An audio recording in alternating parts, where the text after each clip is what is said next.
So we're Group 8, and today we are talking about DNS security and tunneling attacks. I am Nicholas. I'm just followed it. I'm Pages. I'm Edna. And I'm Pucci.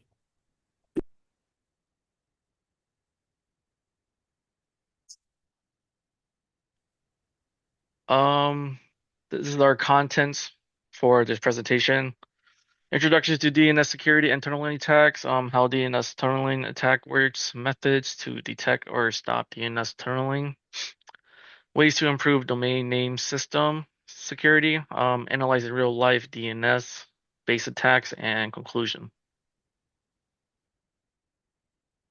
All right, so DNS, or the domain name system, is basically a networking protocol that translates domain names into IP addresses. And it's become a target for cyber attacks because its traffic is usually trusted and allowed through most firewalls. So our research is basically going to explore how attackers take advantage of it and create communication channels that can get them access into networks and also different ways to prevent it. So the way that attackers do this is by hiding malicious data in legit DNS queries. And then by hiding the malicious data in there, they can get past different security measures and operate without being detected. And the different ways we discuss to prevent or detect this is traffic analysis, payload inspection, and entropy-based techniques, and then continuous monitoring as well. And then finally, we'll discuss real world examples like the Sea Turtle campaign and the 2016 DYN DDoS attack. How DNS tunneling attack works. There's some steps. So step 1, attackers compromises a device with malware. Step 2, malware encodes data into DNS queries. Step 3, queries sent to attackers control DNS server. Then lastly, the last step, step 4, server decodes data and send back instruction. This creates a secret communication channel between the attacker and the infected device. What makes this clever is that the traffic looks like ordinary DNS requests, so it slips past most firewalls and security systems. Then why it's so dangerous? DNS tunneling is dangerous because it blends in with legitimate DNS traffic. Security tools often don't inspect DNS deeply.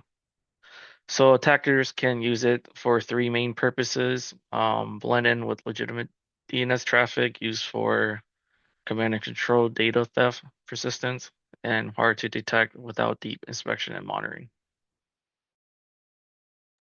Okay, so here are some ways to improve DNS security. So the first method is to encrypt DNS queries. So you can use DNS over HTTPS or DNS over TLS to protect the confidentiality and the integrity of DNS traffic between clients and resolvers. The next way is to implement network level DNS security. So that includes deploying DNS filtering, sinkholing, and DNS SEC to block malicious domains, identify compromised hosts, and prevent cache poisoning attacks. Another way is to harden DNS infrastructure so you can segment authoritative and recursive DNS servers with strict firewall rules and consistently apply patches to reduce the attack surface. And lastly, you can secure the domain administration.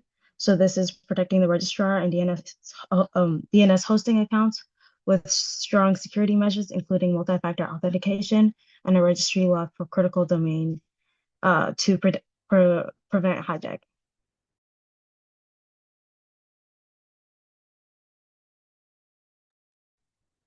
So for methods to stop DNS tunneling attacks, you can do traffic analysis, you can do payload analysis, and you can also use machine learning models. So for traffic analysis, usually it involves looking for unusual DNS query patterns. These patterns include things like high query frequencies and many requests to a single domain, along with things like non-existent subdomains being used. Attackers also commonly use unique subdomains for each data packet so they can avoid detection. So you can monitor for sudden volume spikes or request newly registered domains, like detect DNS tunneling. As for payload analysis, it examines the content of DNS packets. Attackers often encode data into subdomains or certain record types such as TXT, no, and CNAME. Um, there's also signs of tunnel attacks occurring if there are suspiciously large query sizes, which are closer to 255 character limit.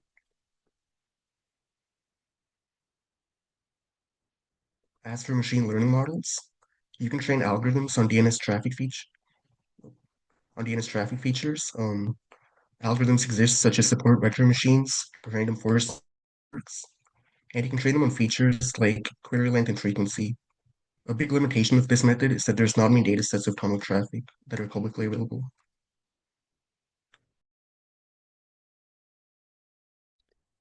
Our next step will be analyzing real-life DNS-based attacks.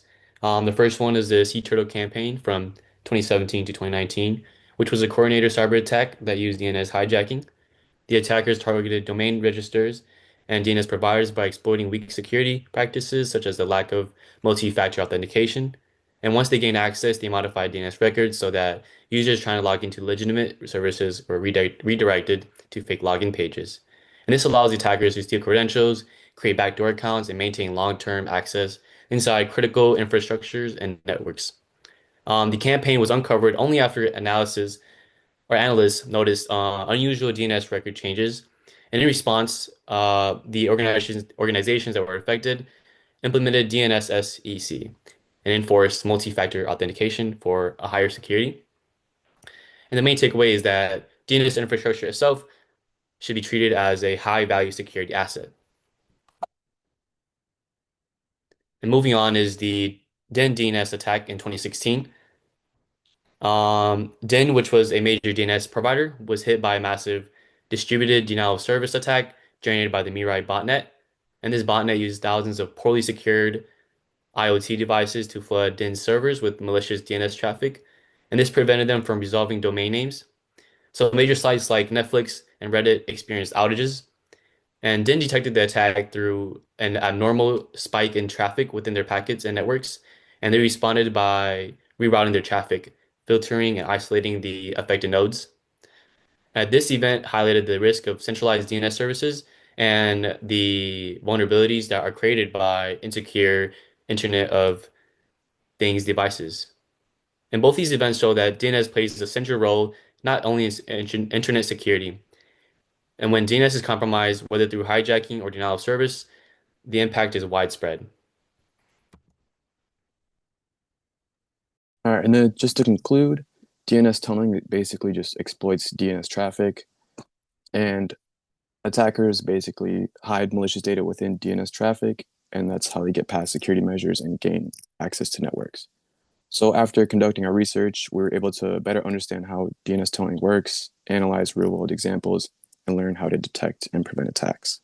Some of the methods that we identified in our research were traffic analysis, payload analysis, and machine learning models.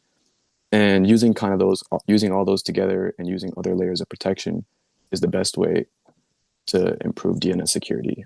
Having things like good administrative practices and using additional security measures like two-factor authentication can also help improve security. Also, using encrypted DNS protocols like DNS over HTTPS or DNS over TLS can also help improve security.